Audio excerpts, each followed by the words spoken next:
नमस्कार, ASB channel के सभी दर्शकों का बहुत बहुत स्वागत है। मैं साक्षी निर्माण। आइए शुरुआत करते हैं आज की कुछ खास खबरों की। आज हम नेताजी की जन्मभूमि सैफई पर मौजूद हैं और नेताजी का जो समाधि स्थल है वहाँ पर हम मौजूद हैं। और श्रद्धेय नेताजी हमारे लिए हमेशा सोचते रहे। आज हमारे बीच नहीं है, लेकिन उनका आशीर्वाद आज भी हम सब पर है। यहाँ पर मौजूद विशेष कवि जो कि आपके दिलों की धड़कन, लोगों की पहचान, मैनपुरी किसान और सैफई की बड़ी माने जाने वाले कवि हमारे बीच मधुक जी जो कि मौजूद हैं। मैं उनसे दो बातें आपके सामने कर रहा हूँ। देखते हैं इस यहाँ पर जो मौजूद स्थल है उनके लिए उनके क्या विचार हैं। मधुक जी, पहले तो मैं आपको बहुत बात करूँगा एएसबी न्यूज़ चैनल पर आपको, और नेताजी के लिए क्या आप कहना चाहते हैं? धन्यवाद भास्कर जी। अभी नेताजी के अवसान के तुरंत बाद हमारे भाई कर्मचारी नरेंद्र संगम जी, उन्होंने नेताजी को श्रद्धांजलि दी और मेरे पास सूचना आई कि देश भर के जितने साहित्यकार हैं उनका आज कहा है। हम चाहेंगे कि उनके लिए श्रद्धांजलि ग्रंथ में सबके विचार प्रकाशित हो। तो हमने यहाँ लेके आओ काटो सर। और अजय बाबू, आपकी इस एएसबी न्यूज़ के चैनल के माध्यम से हम लोग विचारों को व्यक्त कर चुके हैं, लेकिन हमने तो आपको बताएं 4 मुक्तक पढ़े, आपको छोटी कविताएं सुनाई। सही बात है कि नेताजी का तो पूरा जीवन चक्र इस पर बहुत विस्तार से लिखा जाए तो भी आपके पास पन्ने कम होंगे, विचार बढ़ते चले जाएंगे। और आपको आश्चर्यजनक बात बताऊं कि नेताजी के बाल सखा रूपराम मार साहब जी इसी चौबेपुर के निवासी थे जी। और आप साथ साथ नौकरी लगी, साथ साथ प्रमोशन लिया और साथ साथ एक साथ कार्य करते रहे। और उनके पुत्र श्रीमान रणवीर सिंह जी हमारे जैन कॉलेज में पूर्व के प्रधानाचार्य जी रहे हैं और सौभाग्य जी को हमारे साथ है। सच बात यह है कि जब हमें कुछ लिखना होता है तो बदले की जानकारियाँ हम इन्हीं से संकलित करते हैं, तो उसको कविताबद्ध करते हैं। आपने हमें सुना, आप महासागर को सुनिएगा। हमारे साथ मौजूद हैं श्रीमान रणवीर सिंह यादव जी चौबेपुर से, जो हमारे मॉडर्न में हिंदी के प्रवक्ता है। मैं चाहूँगा कि आप उनके विचार दीजिए। जी, मैं रणवीर सिंह जो जिस तरीके से यहाँ पे बताया जा रहा है कि यहाँ के जो कॉलेज हैं, और बहुत हमारे मधुक जी ने जो बात बताई है कि ये तो एक थोड़ा सा नदी बता रहे हैं और हमारे लिए तो यही सागर है और इससे भी बड़ा महासागर कहा जाए, तो मैं सीधा रणवीर जी से बात कर लेता हूँ कि हाँ, यहाँ पर आज जो है नेताजी की धरती पर है और क्या आपके विचार और क्या कहना चाहते हैं? बहुत बहुत धन्यवाद आपको, आपके चैनल को। श्रद्धेय नेताजी के बाल सखा मेरे पिताजी थे। कक्षा 1 से लेके MA-BT तक साथ पढ़े और बहुत से संस्मरण हैं। श्रद्धेय नेताजी का महान व्यक्तित्व था। देश की आज़ादी 1947 में हुई। उस आज़ादी के साथ ही उन्होंने अपना कक्षा 1 में पढ़ना प्रारंभ किया। उस समय विद्यालय तो थे नहीं, गांव के एक चबूते पर बैठ कर के वो कक्षा 3 तक पढ़े।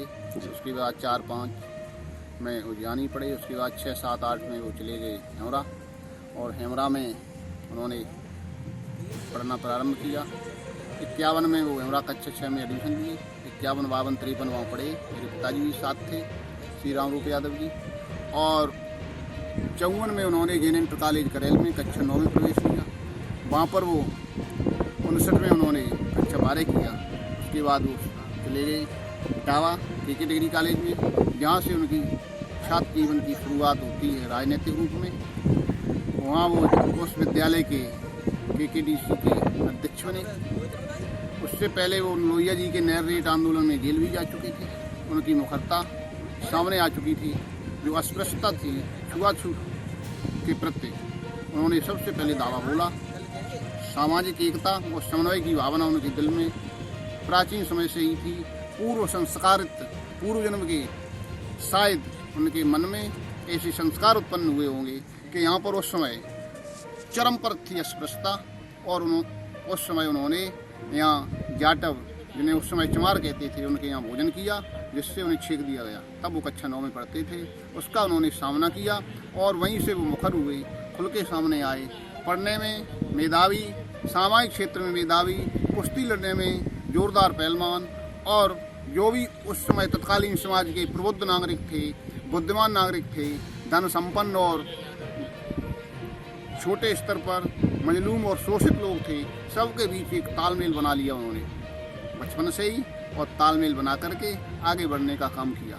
जहाँ जिसकी समस्या दुख की, जहाँ जिसकी समस्या सुख की, जहाँ जिसका जैसा होता था वैसा समाधान करते थे। प्रारंभिक जीवन में उन्होंने फिर शिकागो से बीटी किया। बीटी के बाद वो सन 63 में इंजीनियरिंग कॉलेज में LT के रूप में नियुक्त हुए। उस समय मेरे पिताजी भी एक ही साथ नियुक्त हुए। फिर वो वहाँ से उन्होंने शिक्षा के क्षेत्र में जन जागरण किया। अपना तेल, अपना दीपक लेकर के सफाई के लोगों को बैठा के 2-2 घंटे रोज पढ़ाते थे। उसके बाद क्षेत्र में दौड़ जा कर के शिक्षा के लिए सबको जागरूक किया। उस समय सीमेंट, गेहूँ और चीनी, अन्य चीज़ें ब्लॉक स्तर पर वीडियो के द्वारा संशोधित होकर के, वीडियो के द्वारा पास होकर के दी जाती थी। उन सबको रजिस्टर पर लिख करके गाँव से लिखते थे, फिर गाँव में वीडियो से पास करा करके सूचना देने जाते थे। रास्ते थे नहीं, कच्चे थे, बालू थे, गड़े हुए रेत थे, उन सब पर चलते हुए साइकिल के द्वारा कितना उन्होंने प्रयत्न किया। प्रारंभिक समय में उन पर साइकिल भी नहीं थी। उद्यानी के पास में जुआ खेल रहा था, नेताजी टावा से पढ़ के पैदल आ रहे थे, पिताजी भी साथ थे, और वहाँ पर जुआ में उन्होंने, जो उनके सहयोगी थे 1-2 लोग खेलते थे, उन्होंने उन पर दाव लगवा दिया, और उन्होंने वहाँ दाव लगाया तो साइकिल, रॉबिन हुड नाम की साइकिल वो जीत गए। उसी से वो उन्हें प्राप्त हुई उस जुआ में, उसी से वो इटावा जाते थे और आते थे। बहुत संघर्षों भरा जीवन है। छोटे छोटे व्यक्ति के पास वो पहुँचे और उससे जाकर के जुड़े। फिर उन्होंने 67 में विधायक का चुनाव लड़ा। जो उनकी ख्याति थी उस समय, तत्कालीन समय में गाँव दंगल लगते थे, वहाँ वो कुश्ती लड़ते थे, जिससे उनकी और ख्याति पहुँची, प्रसिद्धि हुई, और वो चुनाव लड़े, चुनाव जीत गए। साइकिल से ही विधायक होने के बाद भी अपनी कार्बाइन हैंडल पर आगे रख करके विद्यालय जाते थे और आते थे। एक व्यक्ति जिसके पैरों में जूता चप्पल नहीं थी, और पाने पैर पढ़ने जाता था, जिसका प्रारंभ में ही धोती कुर्ता और टोपी ड्रेस थी। ऐसा व्यक्ति निचले पायदान से उठ करके ऊंचाई की सफर तक चलने के लिए उद्यत था, संघर्षरत था। सामाजिक साहस, चेतना जागृत करने का कार्य और उत्साह भरने का कार्य जनता में निरंतर करते रहे, आगे बढ़ते गए। 67 में चुनाव जीत गए, विधायक बने, उत्तर प्रदेश के सदन में पहुंचे, वहां पर गरीबों की बात रखी। 70 में चुनाव हार गए, फिर इमरजेंसी में 19 महीने जेल रहे।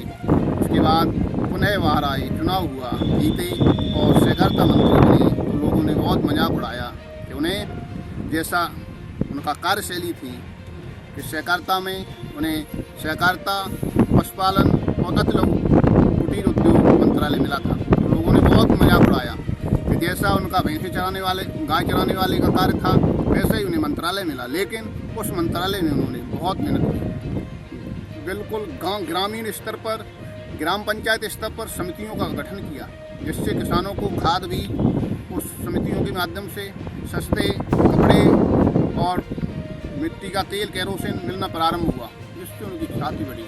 पूरे प्रदेश में उन्होंने भ्रमण किया, पूरे प्रदेश को मथ करके रख दिया, और फिर उत्तरोत्तर वृद्धि करते चले गए। दिन प्रतिदिन उनका राजनीतिक शिक्षक आगे बढ़ता चला गया, ऊंचाइयों को, आसमान को छूते चले गए। सन 80 में वो फिर चुनाव हार गए, उन्हें हरा दिया गया जबरदस्ती। उसके बाद उन्हें विधान परिषद में फिर नेता विरोधी दल, उनके ऊपर गोलियां चलवाई गई। उसके बाद अति सुरक्षा बढ़ाने के लिए चौधरी साहब का सानिध्य मिला, उन्हें नेता विरोधी दल बनाया गया, और वो दोनों ही सदनों में नेता विरोधी दल रहे, MLC रहे। राज्यसभा न जाने का कभी उन्होंने मन नहीं बनाया। लोकसभा, विधानसभा और विधान परिषद तीनों सदनों के सदस्य रहे, और उत्तर प्रदेश की विधानसभा में नेता विरोधी दल, विधान परिषद में नेता विरोधी दल, और मुख्यमंत्री की कुर्सी पर शोभायमान हुए। 89 में 5 दिसंबर 1989 को उन्होंने पहली बार मुख्यमंत्री के रूप में शपथ ली, और जो भी सबसे पहले उन्होंने 10,000 रुपये तक का कर्जा माफ़ करने का काम किया। उस समय 10,000 रुपये बहुत बड़ी बात थी। उससे पहले कभी किसी भी सरकार ने कर्जा माफ़ करने के लिए सोचा भी नहीं था। शौचालय बनाने का काम उन्होंने 90 में किया। उससे पहले किसी ने शौचालय की तरफ ध्यान भी नहीं दिया था। और बेरोजगारी भत्ता, किसान पेंशन और विधवा पेंशन, ये सारे काम 90 में योजना उन्होंने लागू कर दी। कम समय मिला था, फिर भी योजनाएं बड़ी थी, दीर्घकालिक थी। तत्कालीन समय में जो भी सरकारें, उनमें से 80% उनकी योजनाओं को चुरा करके वो काम कर रहे हैं। लेकिन समाज के लिए विकास का सही रास्ता वही था। फिर वो जब 93 में फिर मुख्यमंत्री बने, उनका गठबंधन हुआ सपा और बसपा का काशीराम जी के साथ। उसमें तय था कि केंद्र की राजनीति बसपा करेगी, राज्य की राजनीति सपा करेगी। लेकिन जो ऐसी सोच रखते थे कि ये गठबंधन यदि धरातल पर आ गया तो हम कभी भी सत्ता में नहीं आएंगे, उन लोगों ने कुचक्र रच करके उस गठबंधन को तोड़ने का काम किया। उसे सामाजिक परिवर्तन के रूप में आने नहीं दिया। यदि वो गठबंधन नेताजी की जो सोच थी उसके अनुसार सामाजिक परिवर्तन में आ जाता तो कभी भी उत्तर प्रदेश की और पूरे देश की राजनीति नेताजी के आसपास घूमती रहती थी, घूमती रही, लेकिन और मजबूती से घूमती। इसके लिए उस गठबंधन को कुछ ताकतों ने तोड़वा दिया और जो एक नया शोषित, वंचित, गरीब, उच्च जाति गरीब और मध्यम वर्गीय गरीब, निम्न जो तबके के लोग थे, उन्हें जो सही रास्ता मिलना था उससे समाज वंचित हो गया। फिर मनवादी शक्तियों ने अपना सर उठाया। उन्हें जब तक नेताजी रहे वो शक्तियाँ कभी भी सत्ता में नहीं आ पाई। जो वर्तमान सरकार है उस पार्टी की मजबूरी थी नेताजी के सामने कल्याण सिंह को अथवा किसी बैकवर्ड के मुख्यमंत्री को बनाना।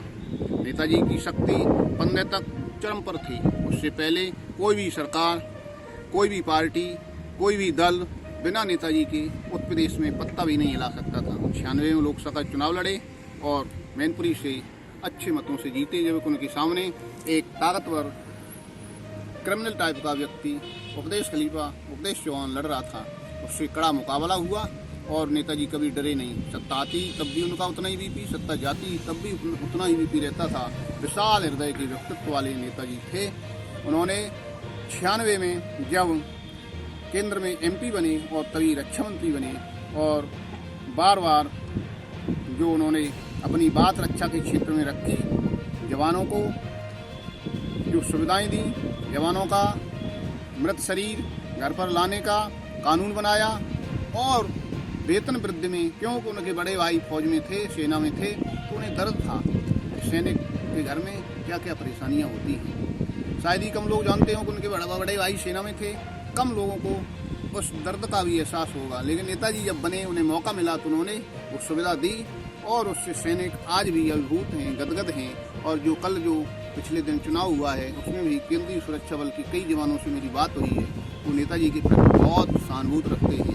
श्रद्धेय नेताजी ने कोई क्षेत्र, वकील, किसान, गरीब, मजदूर, कोई क्षेत्र छोड़ा ही नहीं जिसके लिए कुछ न किया हो। पत्रकार, किसी के लिए किसानों को सिंचाई एक मुफ्त माफ, चुंगी एक मुफ्त माफ, व्यापारियों के लिए 3/7 एक मुफ्त माफ, जो भी काम उनके सामने काम आया, जो भी सत्ता में रहते हुए फाइल लाए तुरंत माफ। आदरणीय मधुबरी की बात चल रही थी तो घिरोर में जब नेताजी सरकार में जब आए तो घिरोर के गुप्ता मंत्री बने देवेंद्र जी, और नेताजी की सरकार में कई तरह की घिरोर को सुविधाएं दी गई। और कल जब चुनाव था तो वहाँ के पूर्व चेयरमैन को थाने में बैठाया गया, पूरे दिन अभद्रता की गई।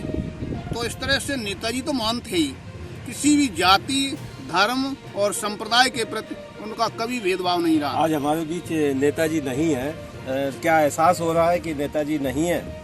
हाँ, बहुत बड़ा एहसास हो रहा है। श्रद्धेय नेताजी का आशीर्वाद, उनका व्यक्तित्व, उनकी बोलचाल, जो नेताजी से एक बार मिल लेता था वो यही सोचता था कि सबसे खास नेताजी मेरे हैं, सबसे ज़्यादा मुझे ही चाहते हैं, और उसके हृदय तक वो जाने का प्रयत्न करते थे, हृदय की गहराइयों तक बैठते थे।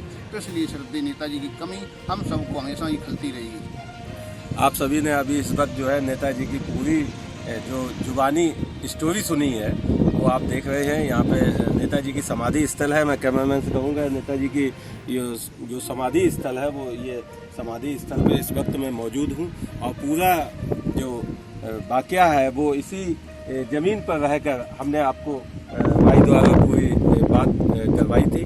और मिलते हैं फिर आपको दूसरी किसी और अन्य जगहों पर जहां पर नेताजी से संबंधित तमाम जानकारियां आपको मिलती रहेंगी। और बने रहिए ASB आपको चैनल आपके पर। चैनल को बहुत बहुत धन्यवाद। बहुत बहुत बहुत धन्यवाद। तरक्की हो, बहुत आगे चैनल बढ़े और हम सब बहुत प्रसन्न हैं। आप नेताजी श्रद्धेय नेताजी के पीछे कर रहे हैं। मैं एक आपसे अनुरोध करूँगा कि श्रद्धेय नेताजी को भारत रत्न के लिए हम सब मांग करते हैं, उस मांग को आप भी आगे बढ़ाएं। इन्हीं बातों के साथ आपको बहुत बहुत धन्यवाद। फिलहाल की खबरों में इतना ही। आप देखते रहिए ASB न्यूज।